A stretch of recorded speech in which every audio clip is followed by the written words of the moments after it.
باقی جو جتنی چھوٹی جماعتیں جیتی ہیں 2-2 4-4 نشستیں ہیں، ان کو ملا کے کاف لیگ، بی اے پی اور استحکام پاکستان پارٹی، ان سب کو ملا کے ہمارے پاس 2/3 میجارٹی ہو جاتی ہے۔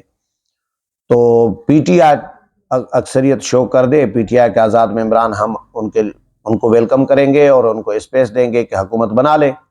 یہ اب بھی جو جماعتیں ہیں سیاسی، وہ پیشکش کر رہی ہیں پی ٹی آئی کو، لیکن پی ٹی آئی کا رویہ وہ نہیں ہے جو سوچا جا رہا تھا کہ شاید اب پی ٹی آئی میں کوئی بہتری آئے گی۔ خان صاحب کو جیل میں ڈالا گیا ہے، سزائیں آ چکی ہیں، تتر بتر ہو گئی ہے پارٹی، پھر ان کو جتوایا گیا ہے، جس انداز میں جتوایا گیا ہے اب شاید وہ تھوڑا سا رویہ بدلیں گے، لیکن رویہ بدلا نہیں ہے۔ رسی جل گئی بل نہیں گیا والا کام ہے۔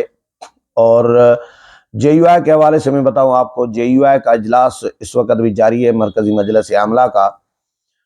رات مولانا کے ساتھ جو نشست ہوئی تھی، میں نے پچھلے ویلاگ میں بتا دیا تھا کہ جے یو آئی اپوزیشن میں بیٹھنے کی ڈسکشن کر رہی ہے، کہ اپوزیشن میں بیٹھے سوچ رہی ہے۔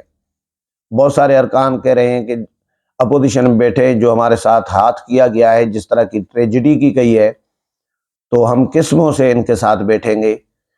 تو ہم ہر دور میں ہم نے ساتھ دے کے انہی جماعتوں کو کندھا دیا ہے، ان کی حکومتیں بچائی ہیں، ہم نے ان کا ساتھ دیا ہے، اور ہماری پارٹی تباہ کر دی ہے انہوں نے۔